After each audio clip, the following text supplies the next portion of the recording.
Assalamualaikum warahmatullahi wabarakatuh Kang Bro. Ketemu lagi dengan Iwan Banaranca yang akan membahas bagaimana dengan sprint di Brno kemarin Kang Mas. Sebuah balapan yang konyol, sebuah balapan yang membuat kita tepuk jidat. Cak, aduh ini kok MotoGP jadi kayak gini Kang Mas.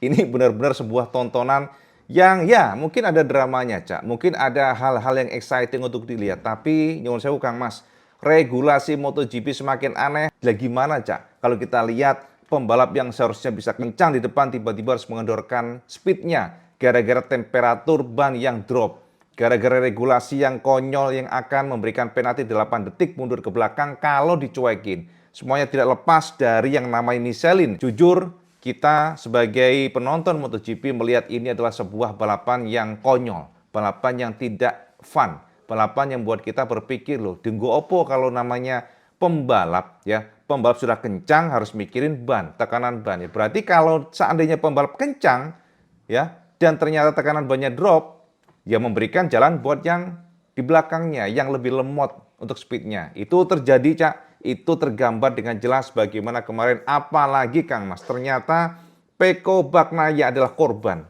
Nyuwun sewu Cak, kalau IWB sebut dengan sedikit frontal ya. IWB katakan podium Pecco dirampok regulasi. Itu IWB tekankan pada video ini. IWB bukannya pro ke Pecco, tapi IWB melihat Pecco adalah korban.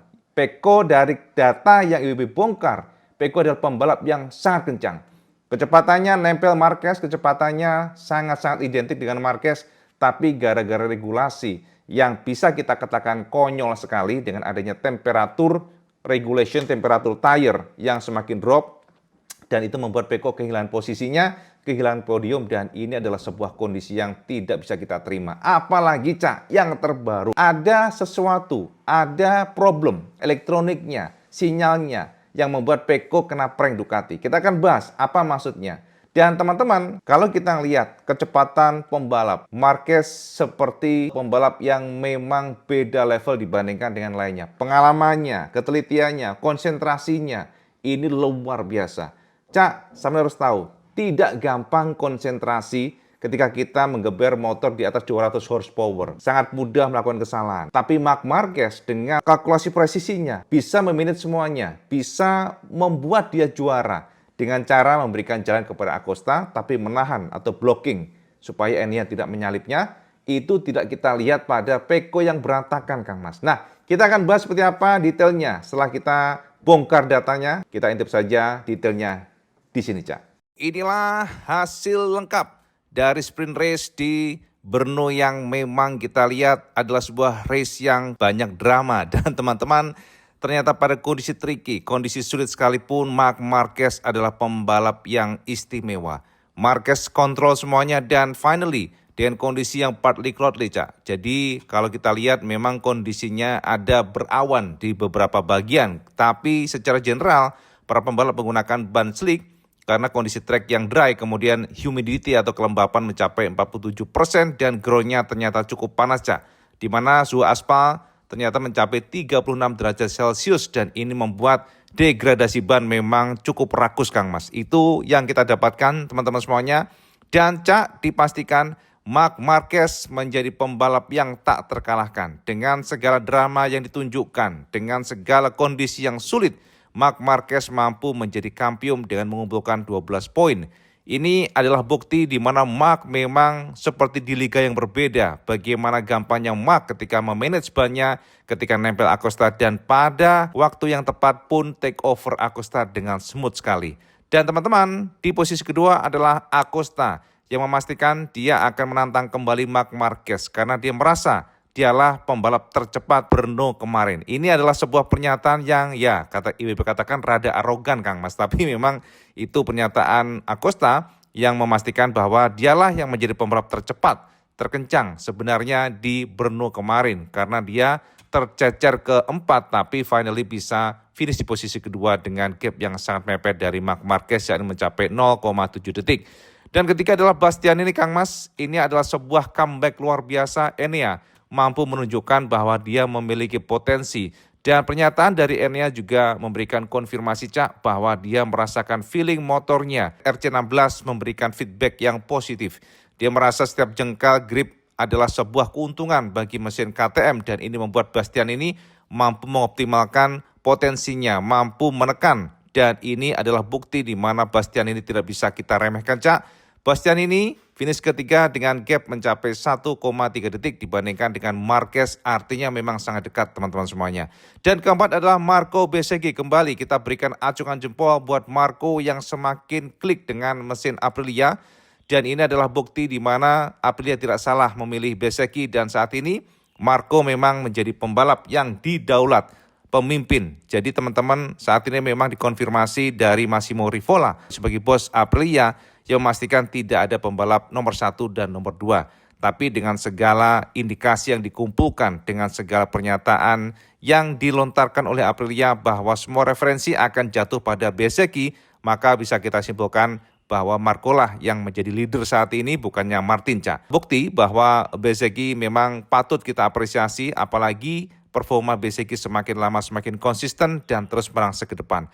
Dan kelima adalah Fabio Quartararo, Kang Mas ya, pace-nya yang sangat kuat pada time attacking. Tapi ternyata memang kita harus akui power menjadi problem dari Yamaha. Power menjadi masalah bagi Yamaha yang tidak juga mampu menjabani kekuatan power dari mesin Eropa.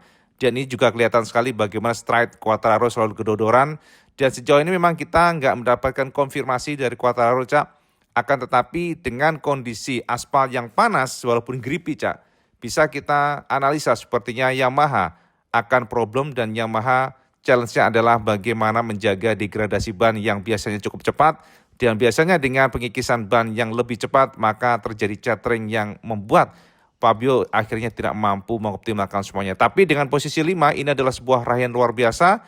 Dan kita tahu sendiri bahwa pabrikan Jepang sudah memiliki data sebelumnya. Ini membuat mereka mampu merangsek dengan posisi yang sangat bagus, Cak. Dan kemudian Raul Fernandez teman-teman semuanya dari Trackhouse Racing. Dan Raul adalah pembalap yang sempat berjibaku dengan Pecco, yang sempat membuat Pecco menoleh. Dengan bukti ini ya, bisa kita simpulkan Aprilia memang performanya luar biasa di Brno. Artinya cocok dengan sirkuit ini, Cak. Pecco ketujuh, Kang Mas. Pecco adalah pembalap yang apes, Kang Mas. IWB akan bahas nanti, Cak, apa apesnya. Dan ini adalah sebuah bencana ya menurut IWB, sebab kita tahu sendiri secara pace Pecco very fast, sangat cepat, sangat kencang.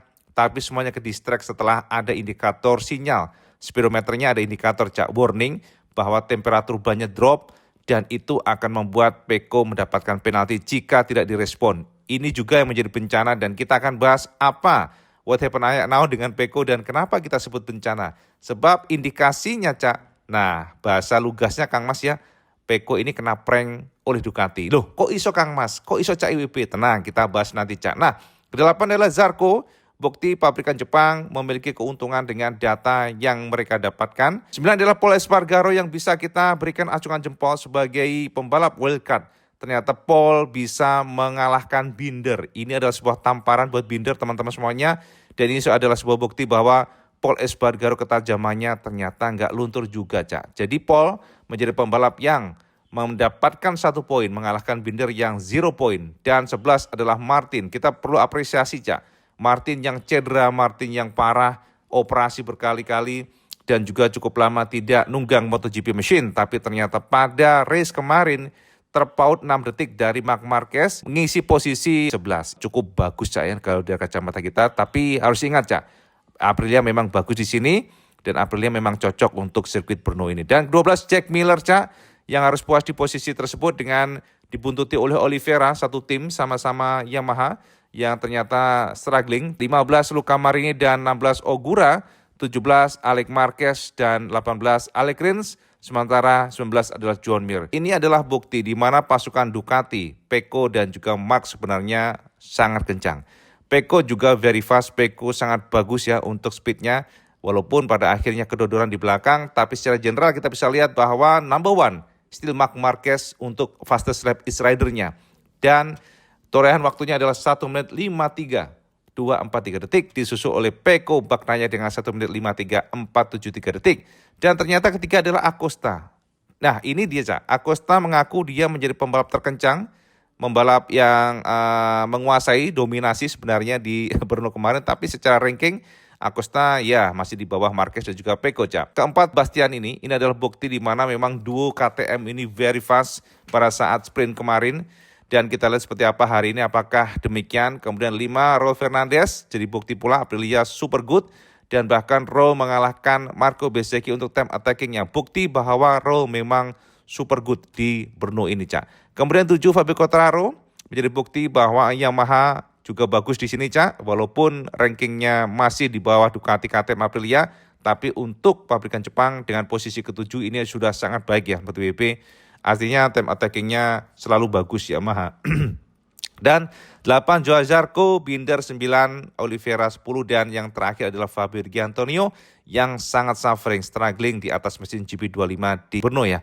Ini adalah sebuah fakta yang juga surprise, Cak, sebab secara umum seharusnya Fabio tidak separah ini, akan tetapi memang dia problem dan dia nge-push dan akhirnya dia crash dan itu membuat segalanya sulit bagi Fabio Di Antonio. Nah, teman-teman, sekarang kita intip untuk event best maximum speed. Dengan segala yang sudah disodorkan tadi, maka ternyata, Cak, mesin Aprilia menjadi mesin yang super powerful.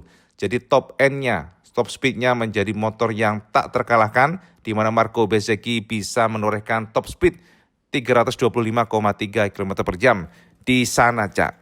Artinya memang sangat kencang, disusul oleh KTM dan Ai Ogura. Jadi memang kalau kita lihat top speed, Aprilia dan KTM ini bersaing, walaupun sebenarnya secara ranking KTM, Aprilia, Ducati sama, Cak, 324,3 km per jam. Ini adalah kumpulan top speed, Cak. Jadi artinya tidak hanya race saja, tapi kumpulan dari awal sesi di hari Jumat dan rankingnya seperti ini, Cak. Dan ternyata kalau kita lihat dari ranking teman-teman semuanya, Marc Marquez bukanlah yang terbaik, bahkan cukup jauh dengan 323,3 km per jam. Dan Pecco mengisi posisi terkencang keempat, Cak, untuk top speednya. Ya teman-teman, ini adalah gambaran bahwa power is not everything. Semuanya adalah balancing yang utama, Cak. Nah teman-teman, kita lihat sekarang dengan kemenangan Marquez. Berapa poinnya dan seperti apa posisinya kita intip di sini, Cak. World Championship Classification, di mana Marc Marquez setelah juara di sprint secara berurutan 11 kali juara, Cak. Ini adalah rekod di MotoGP sejak sprint race diperkenalkan, mengalahkan Jorge Martin. Marquez menang 11 kali sprint dan ini membuat secara klasemen sementara Marquez semakin melesat ke atas, dan bahkan dengan kedodornya Alex Marquez, maka Alex akhirnya harus mengakui bahwa abangnya memang super fantastik.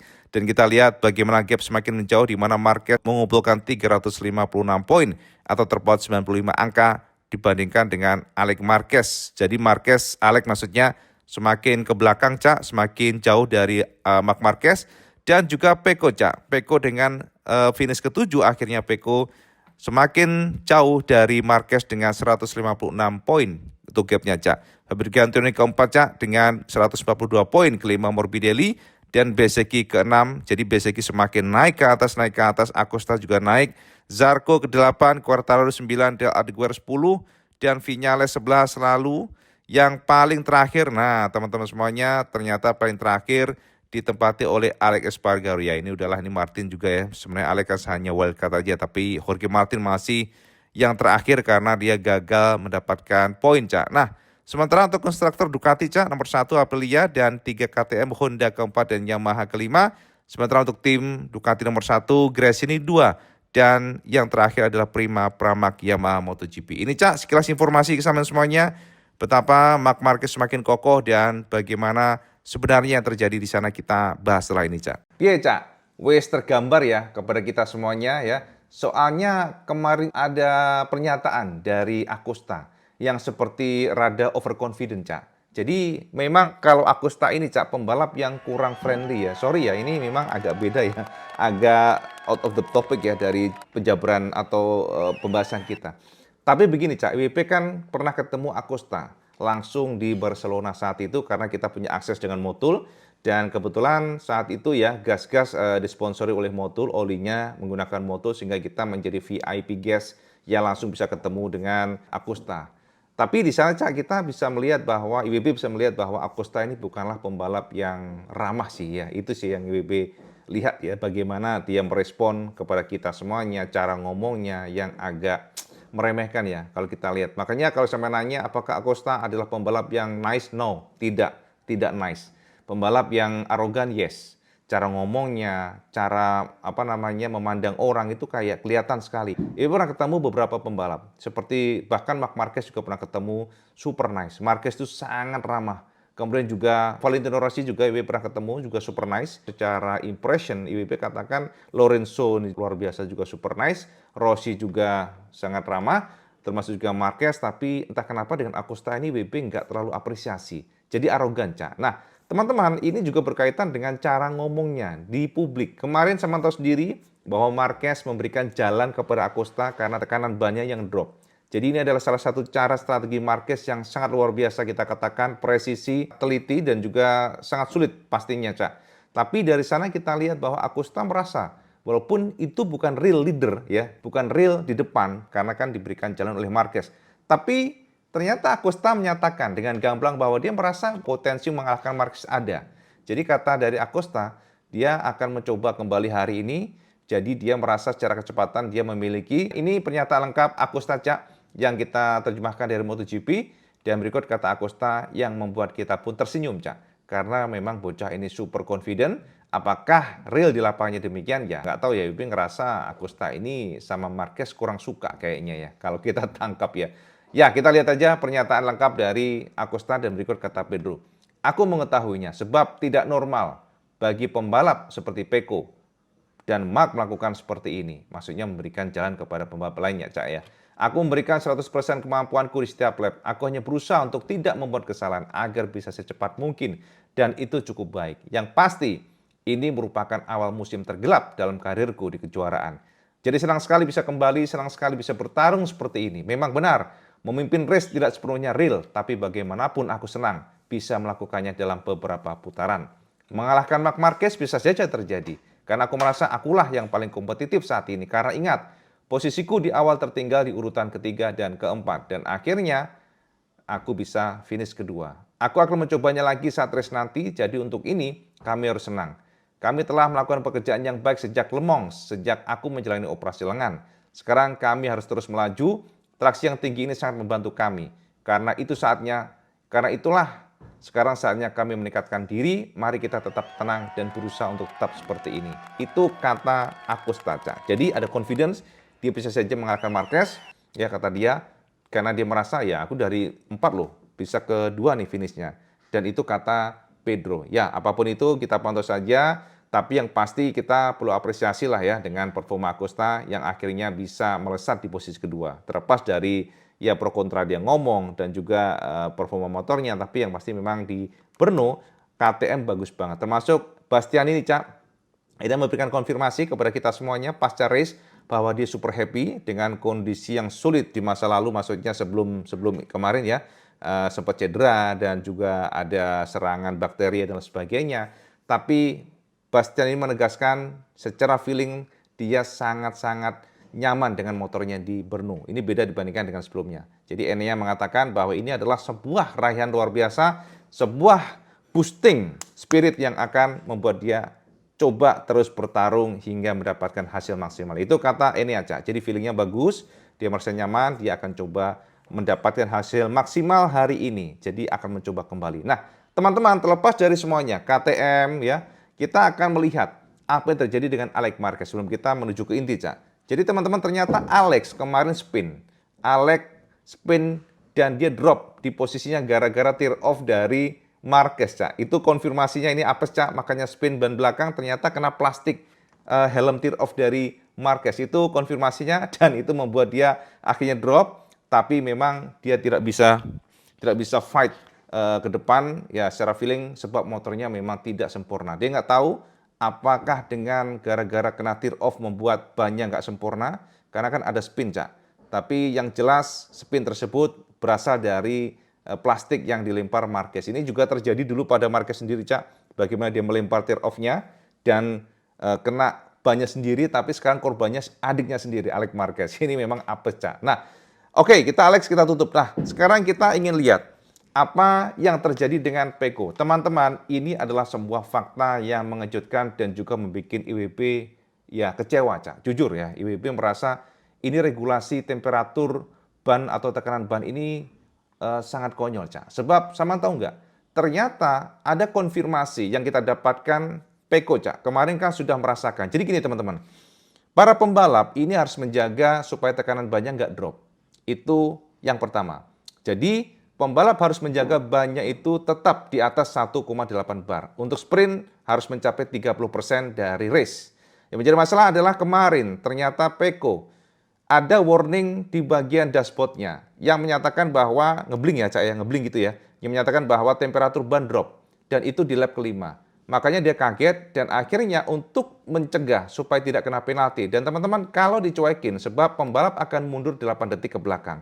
Ini akan membuat tentu posisi dari pembalap langsung mundur ke belakang. Sebab kemarin kan gapnya kan deket-deket Cak. Bahkan sekelas Jorge Martin aja yang finish ke 11 itu gapnya hanya 6 detik dari Marc Marquez. Makanya dengan kondisi di mana Peko melihat ada blinking ya di bagian speedometernya, dashboardnya, bahwa tekanan anginnya bagian depan drop, itu membuat akhirnya Peko memutuskan untuk memberikan jalan kepada pembalap lainnya, Acosta. Celakanya adalah ternyata ya ini kita harus akui pengalaman Peko kurang di sana Cak.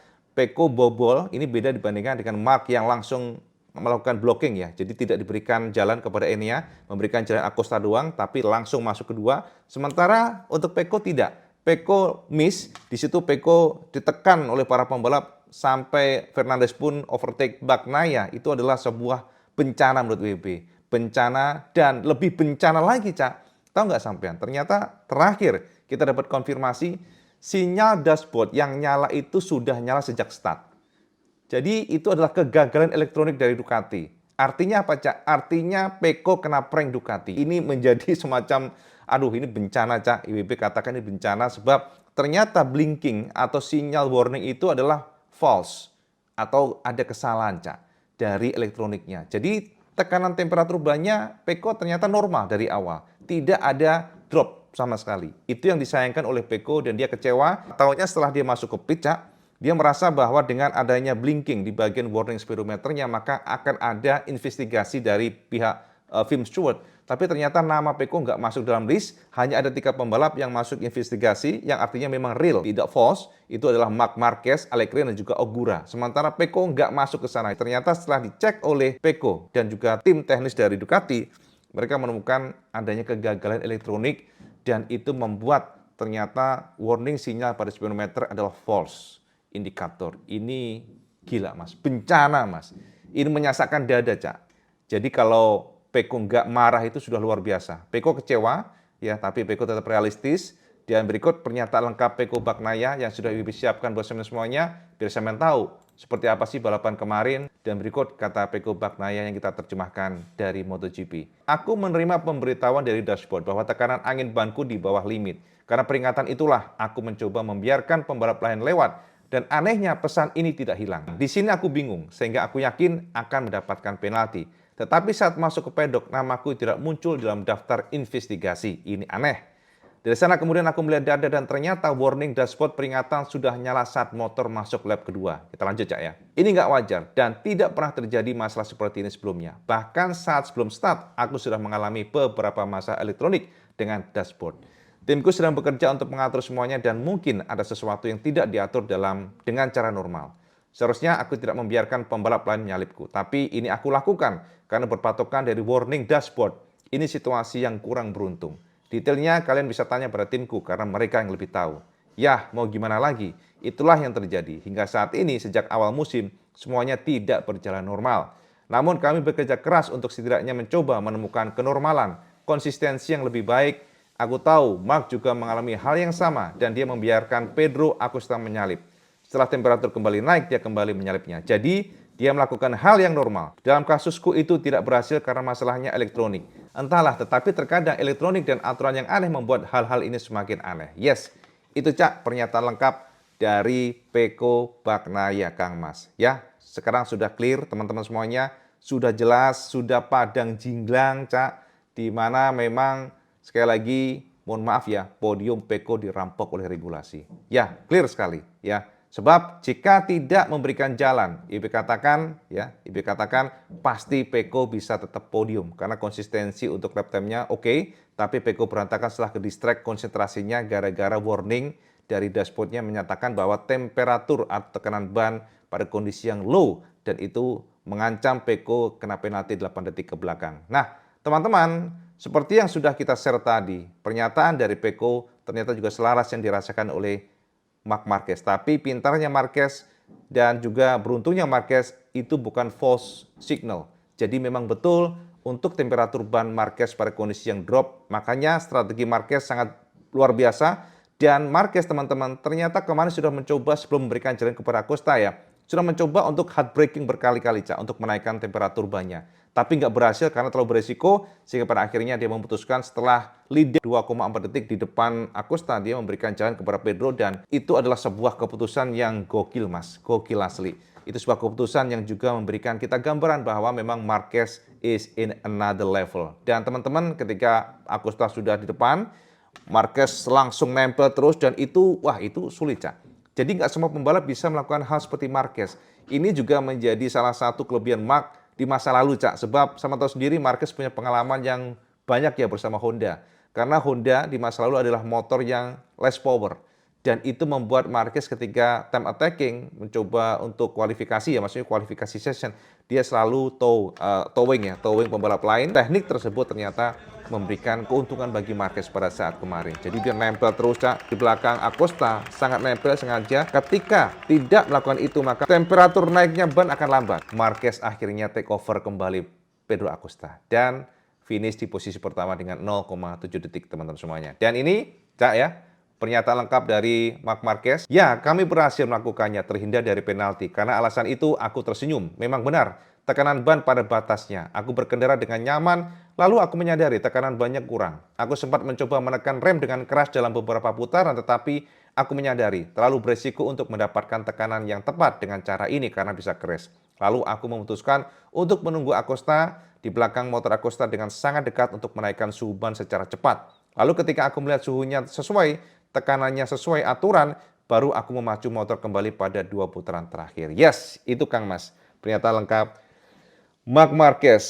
Oke, teman-teman semuanya. IWB harus katakan pahit ya. Sekali lagi dengan pemandangan dan drama kemarin, sepertinya Marc Marquez juara dunia sudah tinggal menunggu waktu, Cak. Dengan kematangannya, dengan kekuatannya. Dan teman-teman, saya harus tahu bahwa Peko mengakui Marc Marquez pada saat di belakangnya. Ini kita akan bahas pada video terpisah biar lengkap ya. Jadi dia mencoba mengikuti Marquez. Ternyata Marquez itu kekuatannya adalah pada middle of the corner. Jadi pada saat entry corner, Peko merasa dia lebih cepat dibandingkan dengan Marquez. Tapi Marquez bisa nge-push banget pada middle of the corner. Jadi pada saat masuk tikungan, motor seperti membelok dengan sangat smooth dan cepat. Itu yang menjadi kekuatan Marc teman-teman semuanya. Dan itu juga menjadi salah satu challenge bagi pembalap lain kalau ingin mengalahkan Marquez. Itu adalah bukti real dan hopefully WB hanya berharap di masa depan regulasi temperatur tekanan ban ini dibuang. Itu aja. Hopefully demikian. Fix Marc Marquez King of the King. Nobody can beat him. Karena sama komen di bawah ya, kira-kira sama percaya nggak Marc Marquez bakal King of the King lagi? Atau sama percaya bahwa Peko lah yang akan juara? Sama komen di bawah. Dan percaya nggak sampean Acosta akan mengalahkan Marquez? Bisa nggak kira-kira? Sebenarnya komen di bawah. Video saya kalau suka, video saya like, share, dan subscribe. Kecuali Kang Mas, sampai sholat 5 waktu. Karena itu yang paling penting. Jangan pernah tinggalkan. Assalamualaikum warahmatullahi wabarakatuh. Selamat gandes.